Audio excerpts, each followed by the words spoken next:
and welcome. This podcast is created to explore the many different ways people move through our world.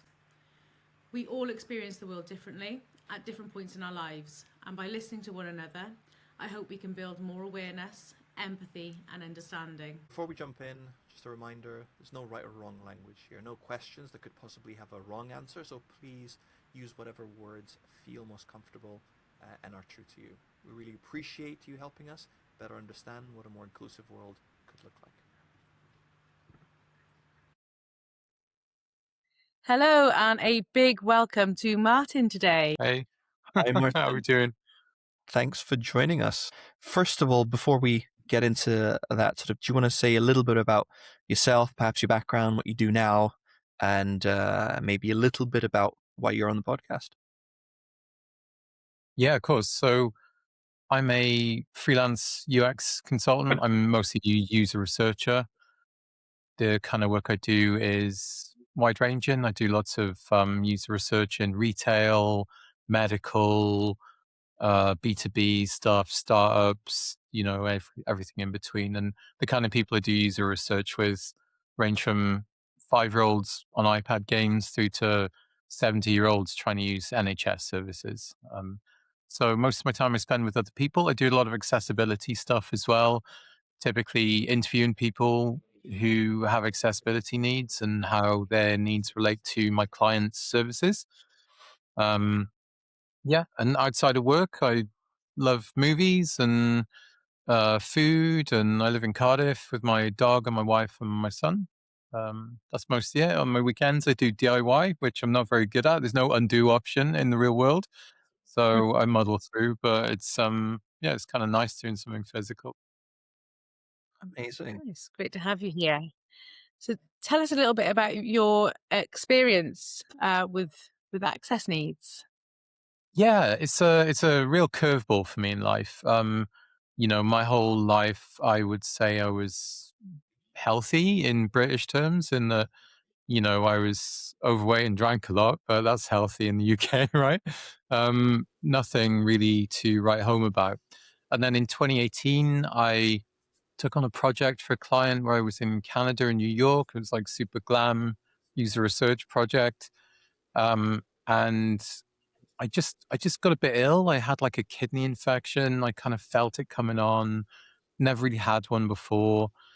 Didn't panic, but because I wasn't in the hands of the good old NHS, I had to bring my travel insurance and get all of that stuff done.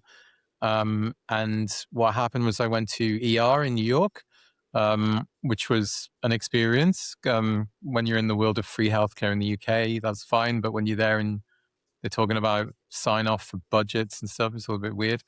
And I think because of that, they really like rinsed my travel insurance for me. They're like, we'll get you the best kind of thing. So I had an MRI and all of this stuff, which was kind of funny. Kidney infection. So routine stuff. They gave me an IV of a drug called ciprofloxacin, which is an antibiotic taken by lots and lots of people all over the world, which is in a group of antibiotics called fluoroquinolones.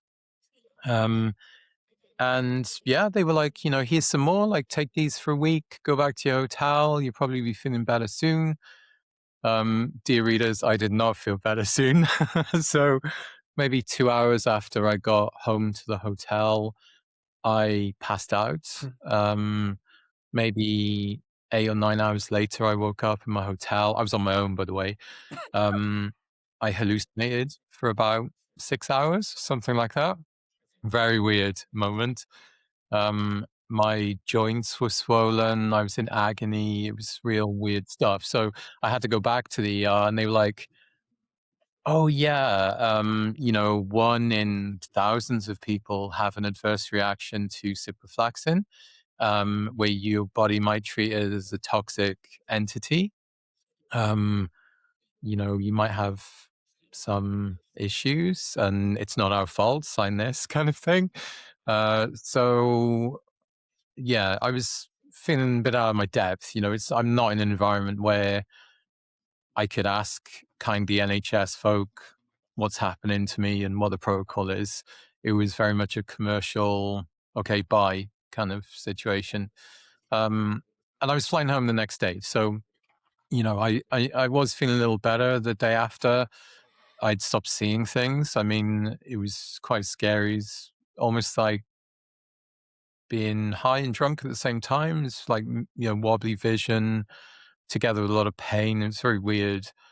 And I flew home, and it was around the time we had that big snowstorm, the Beast from the East. Do you remember this in like 2018? So there was snow everywhere. I was feeling a bit wistful and stuff. And yeah, I kind of read up on it. I thought like, well, what has happened to me? It did not feel good. I felt very fatigued, like post-viral kind of feeling. And then I read a bit about what happens if you have an adverse reaction to fluoroquinolone drug like ciprofloxacin.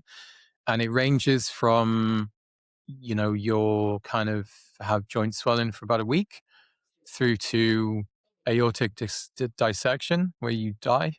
So I was a little worried, and I went to see my NHS doctor, who said, "Oh yeah, I've heard about this. It's very rare. I've never seen it," kind of thing.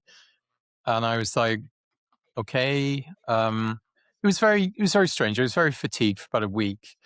2 to 3 weeks later, unbeknownst to me, like during this time of me feeling okay, my tendons were being shredded in my body by a toxic reaction to the IV I'd had, because I hadn't taken the tablets they'd given me. So it was kind of one big dose of this antibiotic. And, it's worth caveating, I'm not one of these like anti-pharma nuts, like if somebody prescribes me medicine, I'm taking it because like I'm a big science guy. But I read up on it, and the consensus was that if you did have a bad reaction, you probably had that initial bedding in of it in the first 24 hours, and then it's almost dormant while your body does a lot of mitochondrial damage. And then about 2 to 3 weeks later, you might pop your heart, or you might have tendons rupturing, and all of this kind of scary stuff. So love them. The NHS weren't super helpful because this was quite rare. And also there was this vibe that it didn't happen on their watch. So back of the queue kind of thing. I went private. I saw a rheumatologist because it was very, bone and tendon-esque. And they were like, yeah, okay, it's a possibility. This could be happening to you. Let's not worry too much. Let's see what happens.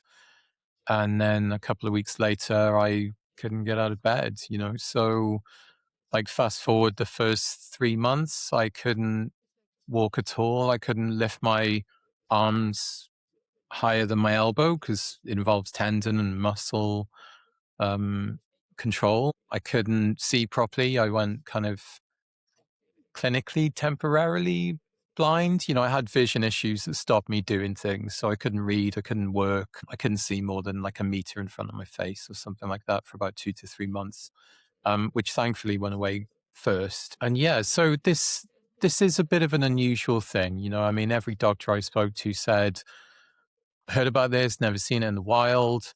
It's called FQAD. So it's called fluoroquinolone disorder, or fluoroquinolone adverse reaction disorder, I should say. And the issue is, your body reacts really badly to these medicines. You get wide scale tendon damage. Most people have ruptures in their Achilles tendon. That seems to be the one that goes first because it's bearing all of your weight. During not being able to walk, I put on a lot of weight as well. I just, couldn't exercise at all, and like eating. So that was putting me in a troublesome state. The other kind of darker side of the issues that you have with it are brain fog. So, this kind of brain fog that people describe with long COVID, when that became a recognized thing, I really empathize with those people because I had similar 2 years before when this happened to me. So, not being able to think straight, I found myself being unable to spell words that I'd remembered to spell, which was worrisome.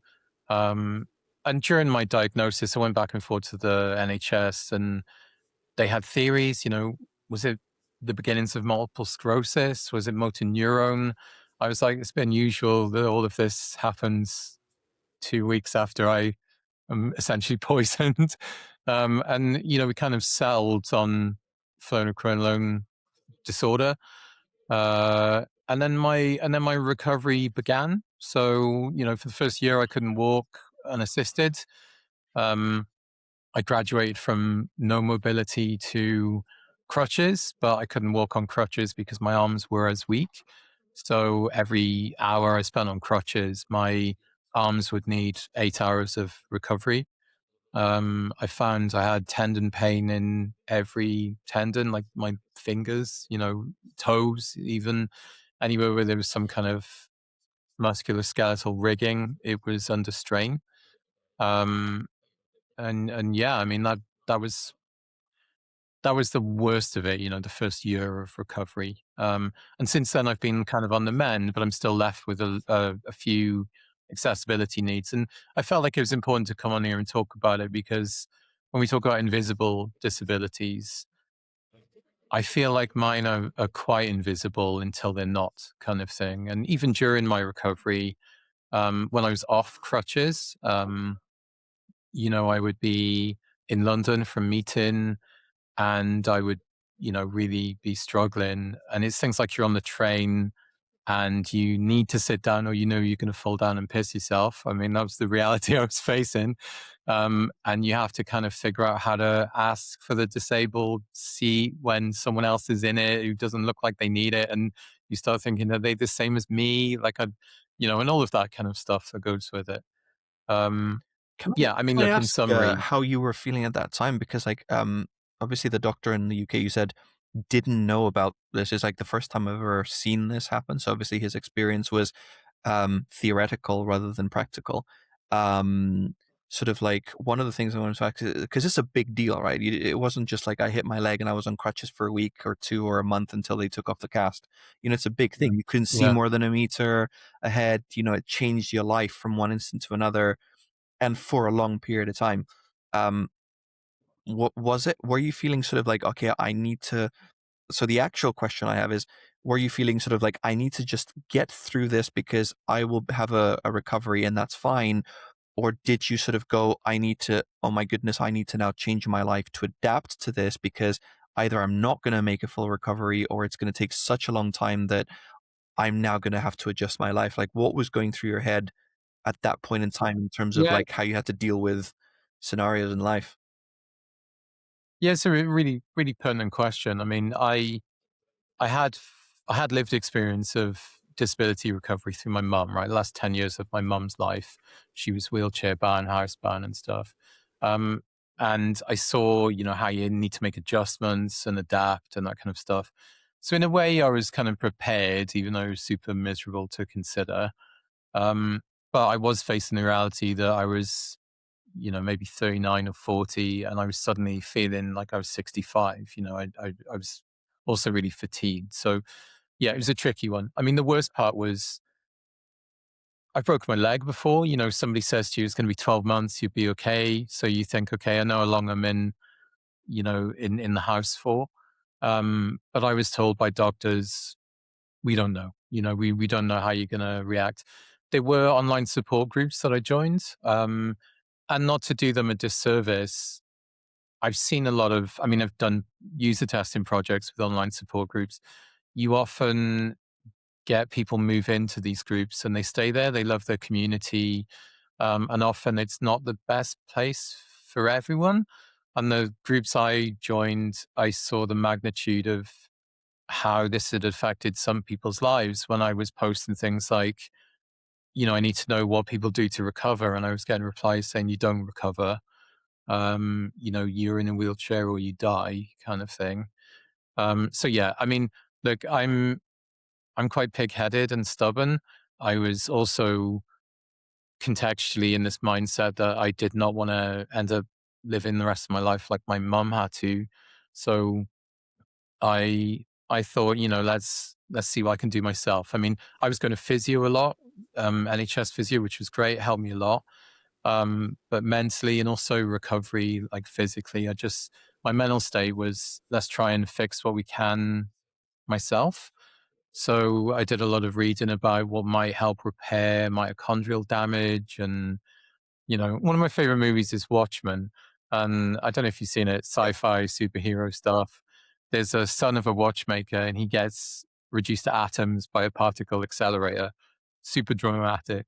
And then in the weeks that follow, he kind of reconstructs himself because he knows how a watch works. So he puts himself back together.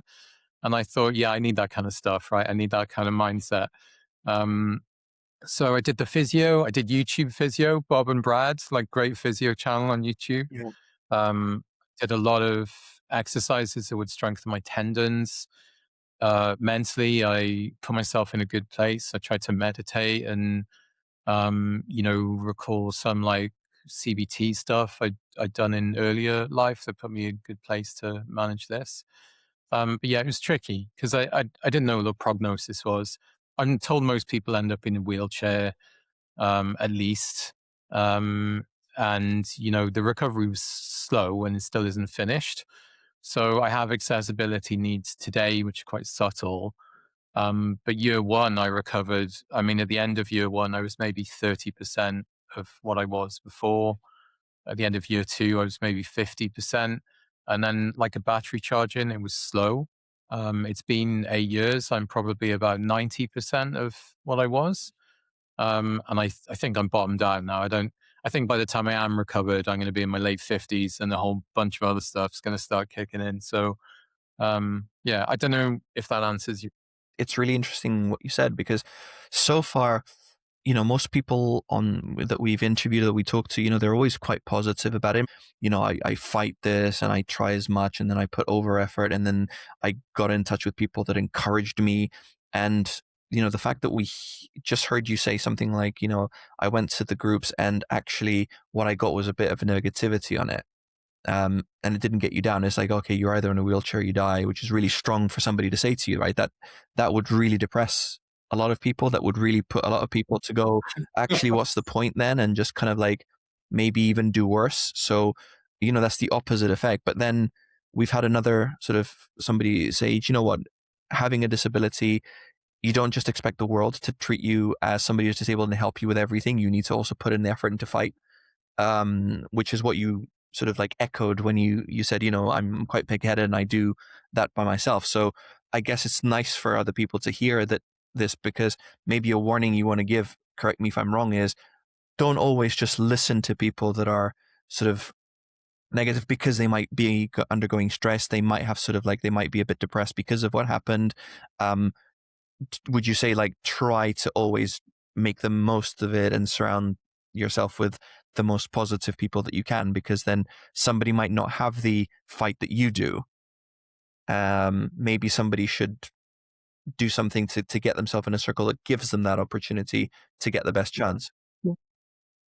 It's a really tricky one, isn't it? It's kind of like when you get a hunch, right? If somebody says, "Oh, I had a hunch about something," like sometimes those hunches save your life, and other times those hunches are unconscious bias, or they're your perception of what's happening when it really isn't.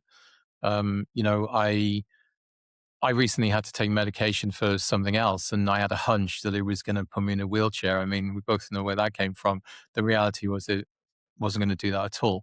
So when it comes to your mindset and taking advice from people, it's tricky. I'd say like I'm quite a stubborn person, in that, when I'm determined to see something through, I do it. But, I did also really struggle, which isn't the LinkedIn inspirational side of the story. There's, for every time I was thinking, let's kick this thing's ass, there was another time where I was thinking, I can't cope with this. I can't even walk or put my shoes on, kind of stuff. So I'd say get a balanced view. Definitely, if you're going through anything, take advice from your physicians. I think it's important. I mean, I'm a user researcher. I'm all about 8 out of 10 cats prefer this or said this. If you're in support groups and they're really negative, you might have something to learn from that. I mean, statistically, yeah, most people who've been through what I've been through do end up severely disabled. I don't feel like I'm one of the lucky ones because of my sheer will or pig-headed, cishet, late 40s maleness. I'm pretty sure I've been very lucky as well. But I would say that a lot of online support groups, like anything else, they do sometimes become parasocial or self-fulfilling. I spend some time replying to people on Reddit. When I find a comment, I go looking for comments of people saying, I had ciprofloxacin, now I can't walk. It's been a month. And I send them a message saying, look, I can't speak for everyone, but this is what happened to me. I just paste it in, I've got it on file. And I get a lot of good messages back and stuff. So yeah, it's a tricky one. I'd say it depends who you are and it depends who you get an advice from. It's like that old thing where, you can statistically prove Russian roulette is safe because all the survivors said they didn't die, right? So, there's a pinch of salt, I think, to these things. Yeah, it's amazing. And sort of how did your background help you? Like, you're a UX researcher, right? And you've done all these sort of consultancy, you've seen all the technology, you've seen all the things. Do you find that sort of helped you, or like you've changed your perspective now that you've actually gone through that? I know you've had also 10 years of experience because of your mum. Um, do you find that the experience that you've had also helps you in when you were dealing it with yourself, or do you think you have a completely new perspective now when you're actually doing your user testing and sitting with people now? Has that changed you at all? Yeah, definitely. I mean, prior to this happening to me, I was practitioner of accessibility standards. I was doing user research with a whole range of people, folk who need wheelchairs through to people who might have appliances they wear, and so on. You know, Tested a lot of blind folk, people with autism and everything in between, right? So I had a real bed of experience of this. But after it, I mean, the first 6 months, I mean, it's worth noting I work for myself as well, so there's no sick pay while I was going through this. So, I spent any kind of savings I had pretty quickly to pay the mortgage and stuff and the rent. Um, but I had to go back to work. So it was real dog food time. I had to reconfigure my Mac where I could write documents by narrating to my computer. Um, I looked at devices to help me type when I could be mobile enough with my hands, but I couldn't really type more than for like half an hour without pain. So I kind of developed this weird thing where I sellotaped a chopstick to my finger. um, it worked, it bought me some time. So, after that, I definitely had a real, it wasn't a Christmas Carol level of awakening, my eyes were open to this world, because my eyes were open to this world anyway. But it was a newfound level of empathy that I think goes past LinkedIn tech bro posts about, oh, be empathic. It's like, you can't be empathic unless you've got lived experience in these sort of fields, I believe. It's the same as, if you're adjacent to somebody facing some kind of socioeconomic issue, or in my case, a race issue or something, because I can be empathic towards that, but I don't know how that feels. And now in this space, at least, I do. So I'm a lot more, I think, empathic and sympathetic when I work with folk with accessibility needs. And it's subtle things like I run UX Wales, a meetup. Um, Back in the day, I might have grabbed a venue if somebody offered it to me. And now I make inquiries about, what's the access like, and, things I should have been doing before. So like, we're all on a journey. We definitely got things to learn. For me, it was practical stuff manifest as reality. And just I'm just a little bit more considerate to folk now as well. And especially seniors, like mobility stuff. The kind of accessibility issues I'm left with now is I'm kind of 90% of what I was. I can't, if I had to run, let's say, I mean, I'm not a runner and I never was, but let's say I had to run because an ice cream van had parked down the Give you road or another something. experience I had 2 days ago. I had a connecting flight in Amsterdam and my flight was late, so I had Right. to run from one terminal to the other for about 20 minutes. Yeah, there's Schiphol Sprint, right? So I did that same thing, and it was the same airport. So yeah, I mean, this is a great example, Fernando. It's like, if I have a flight, and we all have a long haul flight, and we get off and we're a bit like, swollen legs or whatever, you're feeling grim. Like for me, that is a danger zone. If I run after that because I have a connecting flight I'm late for, I might be pulling or popping a tendon. And I just don't know how delicate these things are. It's not like someone can put a dipstick in my leg and tell me, "Oh yeah, you're okay now, you're good," kind of thing.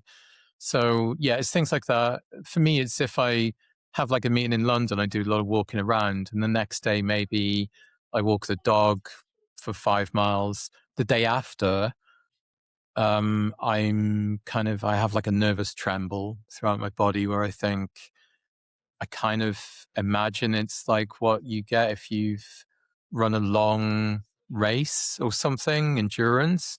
I feel like I need to power down and that kind of stuff. And working for myself is useful because I get to make adjustments. I get to be a boss and employee at the same time. So that's handy. Amazing.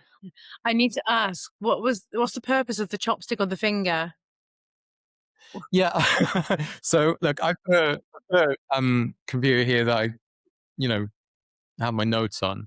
Yeah. When you're traveling, and then it's a bit like the UX principle fits his law, right? The idea that you move a distance, and then as you near your target, you slow down for Uh-huh. accuracy. So in moving to a target, it kind of hurt my arm a bit, but when I was nearing here, I had to get that accuracy mode in. You have to lock in with the like, okay, I'm coming in to land on the T key or whatever. Yeah. Um, at that point, I'm holding my arm's weight, kind of, coming in, and that felt the worst. So the chopstick just let me do a bit of a, Oh. Rest your remote arm kind of flow. somewhere. So your arms were Yeah, like it on the was, it was, table and they were more supported, and then you could use the chopsticks to like just flick. yeah, like Lloyd Grossman in Shooting Stars, and he had the long, it's obscure comedy reference, but yeah, like that. Wow. That's an Yeah, amazing I hack. mean, Like, this might be a thing that you should look into, creating something a bit more sophisticated for people that might want to do that. yeah, I guess so. I mean, it's one of those things, isn't it, with lived experience, unless you're living that experience and it's permanent. I mean, you do have some permanent accessibility needs, but like I say, they are more difficult to explain to people or ask for adjustments because they're not Boolean, they're not on or off. They are to do with energy or they're to do with strain. But strain is a funny word. Like what strains my limbs is normal for most people. Um, but yeah, I try and live considerately around these things. Pre this, I might take some kind of physical risk, like, let's jump into this thing or let's leg it or let's lark about or something. And I just find myself being a bit more like, let's weigh this up. Is this worth it? Yeah. I mean, look, I threw a ball for my dog like 2 months ago and slightly damaged my rotator cuff. And I thought, yeah, maybe I'll underarm it from now on. It's stuff like that. So, Mm. yeah.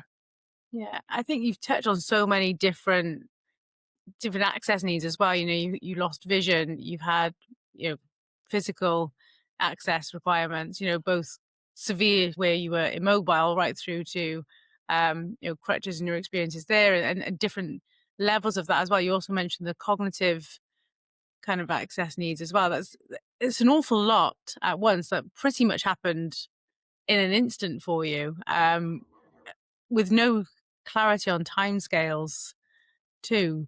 So I suppose it's that.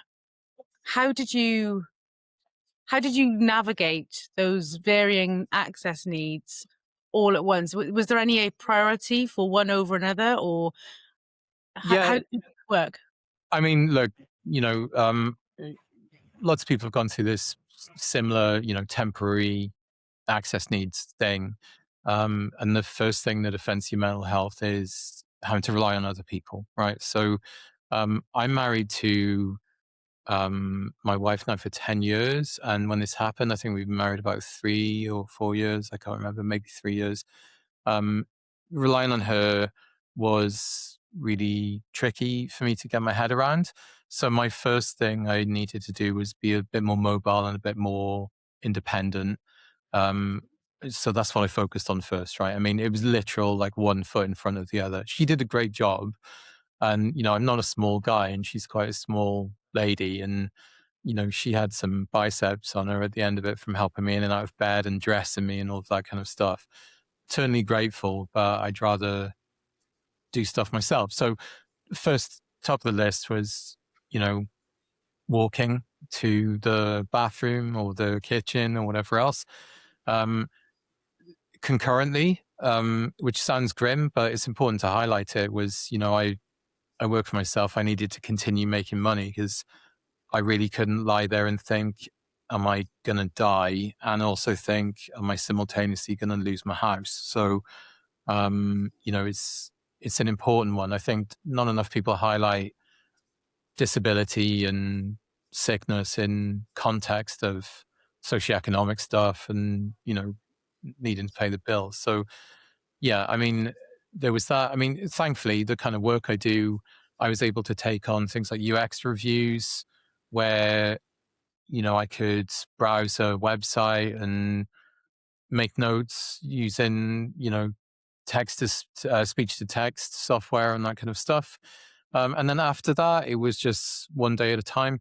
One of the biggest struggles, and it's super dark, is if the whole fluoroquinolone disability thing wasn't heavy enough, with the brain fog specifically comes ideations of suicide and death. And, for a while early on, I was pretty sure, this is dramatic, that maybe I died in New York and I wasn't quite myself anymore. It was very I couldn't get my head around this as a concept, but the only way over that was treating myself to a trip back to New York where I had some fun and walked over the Brooklyn Bridge and drank a lot of drinks and ate some nice food. I thought, no, I'm alive. It's all good. But yeah, first walk in as best I could. Second, paying the bills, which is miserable, right? Late stage capitalism, but we all got to do it. And another question, because we touched on hidden disability as well, a little bit, and just really wanted to. You mentioned the kind of train example, but what was that experience like, particularly post year 2? We're on year what, 8, 9 now. It's that's a huge time range where that would have been developing over time, and when you were thankfully able to move independently and kind of live as normally as you could at that point. How did you navigate that hidden disability? How does that feel? And what would you like others to really understand and empathize more with that? Yeah, it's such a tricky space, I mean, it's tricky enough based on my interviews with people who have accessibility needs that are more visible. It's tricky enough for folks like that to say, look, I'm entitled to the seat, or I need some assistance, or whatever else. I mean, we all know the ideal situation is where there's measures being made where you don't have to ask for assistance. You can just be independent. The idea of a ramp versus a sign saying wheelchair, knock, and we'll come and help kind of thing. For me, during the worst part of my recovery and a couple of years after, it was constantly a coin toss of need, reduction of pain, stability, like literal stability, versus fuzzy feelings like embarrassment or timing or whatever else. And the the other thing I found myself doing was, it's not easy to explain. Not that you should have to explain, but if I was in a situation where I preferred to explain, like at a client's office, where they're doing I mean, you two have probably done this as well. They're doing a workshop where it's all Post-its and stuff. I'm up for an hour. I need to sit down at that time. If I just sit down, there's this perception, and we know it's a perception that I'm not imagining. It's a perception that maybe I'm lazy, or I've zoned out, or I'm not pitching in, or something like that. So I'd explain at that point. But how do I explain? I mean, it's you folks and I have been on this call for a lot of minutes at this point. and I still haven't properly explained everything. It's such a funny collection. Doctors even really don't understand it properly. So instead, I would just say I have tendon damage and just let it go, kind of thing. But yeah, the balance, I call it the idea that you weigh up a situation as somebody with accessibility needs. You think, do I ask for that chair or am I going to be all right? Is the train just pulling into Bristol? Well, I could probably manage until Cardiff. It's only another 15 minutes. But if I get on at Paddington and it's all the way to Cardiff and I've got no seat, then I know if I muddle through that, the next day I'm off sick because I'm in agony and whatever else. Not these days, but prior to this. So you weigh it up. It's always the balance, which it shouldn't have to be, but a lot of this decision making is internal. You go through a conversation and you think, well, at a gig, if I'm standing around at a gig, I went to maybe the Christmas before last on my own. I went to a Charlie XCX gig. I was like the oldest person there. Everyone's like jumping around. I'm having to did some dancing, but kind of, take some time out to stand up in the corner. Someone asked me if I was okay, which is really nice.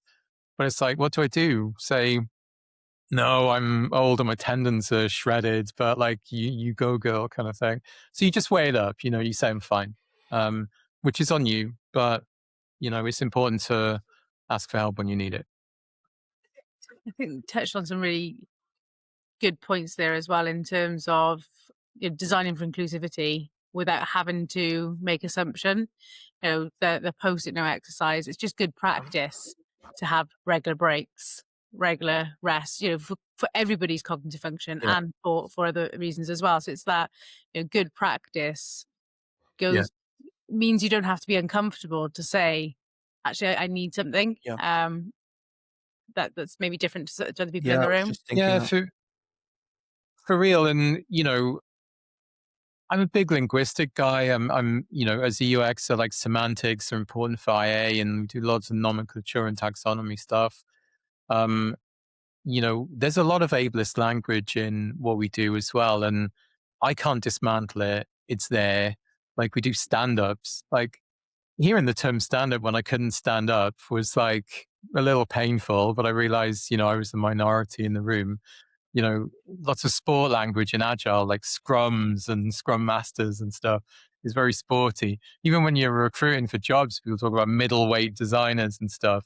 It's like, it's kind of a little inconsiderate, but I don't know what the alternative is. But yeah, these things are things, right? No, I did we renamed all our stand-ups to syncs. Daily sync. Nice. Yeah, I like it. Yeah. Yeah, and I like. I want a daily sit down. That's what I want. Sounds like mafioso kind of thing. Yeah. I really want to emphasize the part that we say, when you went on there, you don't want to have to ask sometimes for that. You should think about it being a given. So I don't want to have to ask for, is this okay if I sit here because I'm just, you should just be given the opportunity to do it without being a spotlight. And a lot of people have said that to me. They kind of go, I know I have the right to ask for it and I know that I can ask for it, but sometimes what stops me from doing it is the fact that I will be embarrassed because everybody's going to focus on me and I'll be like a spectacle to people. And I noticed this yesterday. I just landed at Bristol airport and a bus came to pick us up and it was late because somebody on there had a disability, was on a wheelchair and needed special assistance. The buses have these special things, ramps that open up on them, and actually the driver was trying to get this open, right, so that the person could get off it, and it took him about 5 minutes to figure out how this worked. And everybody was standing in the cold waiting, and the person was standing on the bus, and he knew that it's my fault that everybody's waiting in the cold because the bus driver is having a problem figuring this out so I can get off the bus now. And everybody was just staring and looking at it. I felt for the guy because he must have been, I think he was sort of a teenager as well, like maybe 18 maximum. And he just felt really, really bad sort of what he was doing. So that when you said that thing, Martyn, about, I don't want to have to ask sometimes, or I weigh it up.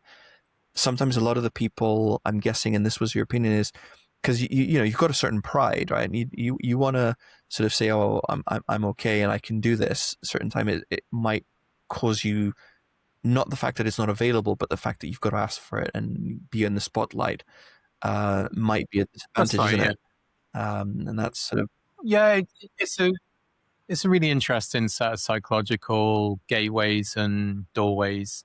Is that you imagine you're going to be a problem or be perceived to be a problem. mm, Um, but you know, from experience, I know that you might get that reception, but you also might not get that reception. You know, I've certainly found that needing help from strangers who are younger was not a problem at all in my experience versus folk that were older. So that tells me, you know, there's a tide mark, there's a change in perception of these things. And, you know, I think that's important to acknowledge that, like, you know, Gen Z are super witty and acerbic when they need to be, but they also seem to do empathy a bit better, yeah, yeah, Mm.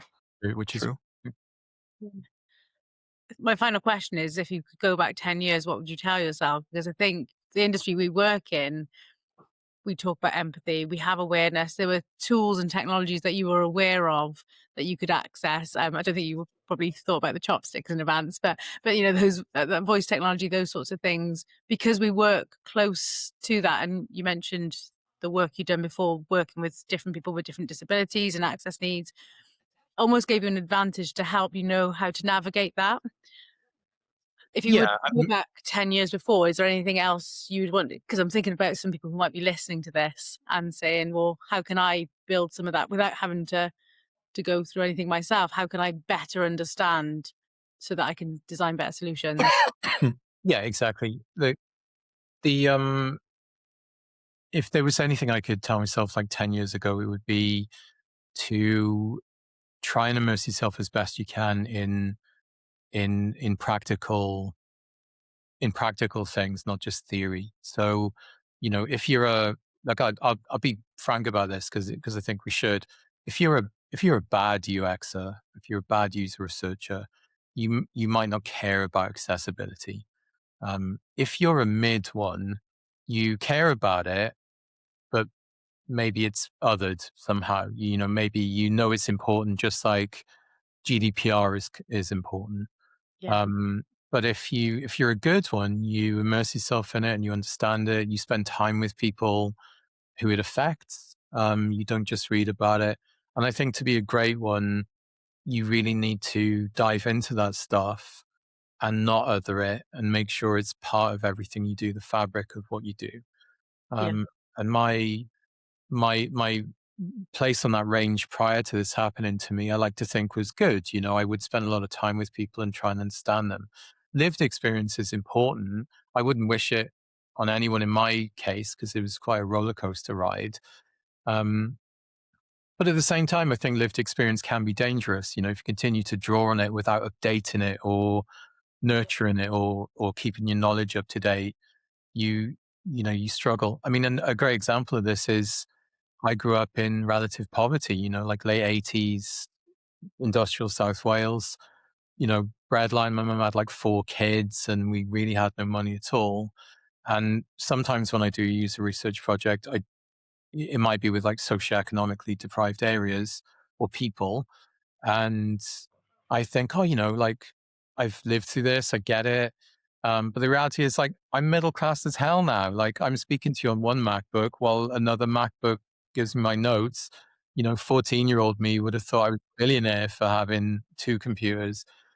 So lived experience is it's important and you can draw on it, but I'd enthuse anyone to not stay sedentary in your lived experience, you know, to use it as a launch pad to gen up on things and stay that way. and I think you touched on that with some of the experience you mentioned with people you've reached out to and discussed, you know, with similar experiences and shared you know, your experiences through that as well. But I think it's recognizing that we all have different priorities, backgrounds, and that even if somebody had the exact same disability, condition, or experience, they would automatically experience it in a different way because they're different.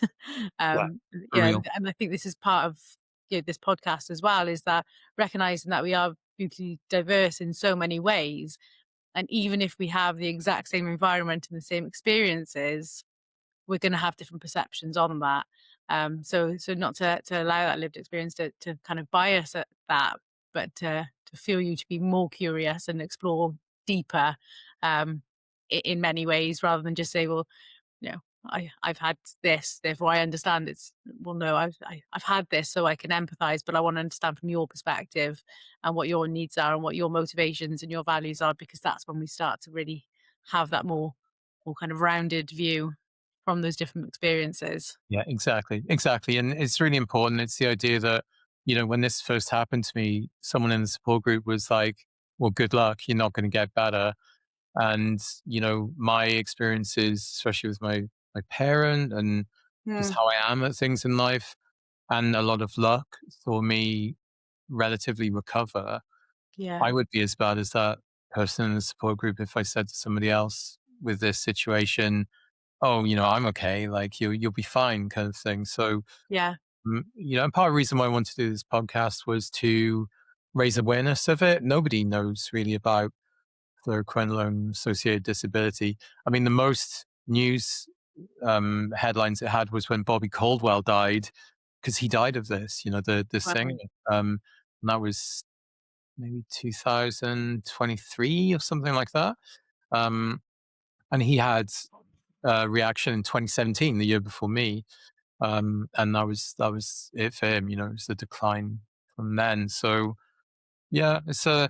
it's an interesting stuff. We live in interesting times. So yeah. Yeah. Oh, thank you so much for sharing your story. It's a powerful one to recognize how, you know, you went from thriving, working abroad, having, you know, such a great experience, to suddenly within 24 hours everything changed, Yeah. changed long term. It's quite a powerful wake up story of, you know, this is, I think for me it's always accessibility happens to other people, or, and it won't be me. It won't necessarily be me, or I won't experience this, but the Yeah. reality is most people experience some sort of need at some point in their life. And I think that's a really, you know, scary reminder that it could happen to any one of us at any time. Yeah. And personally, I mean, for warned is forearmed. Like people say, what doesn't kill you makes you stronger. I believe that what doesn't kill you probably try again, right? So for me, it's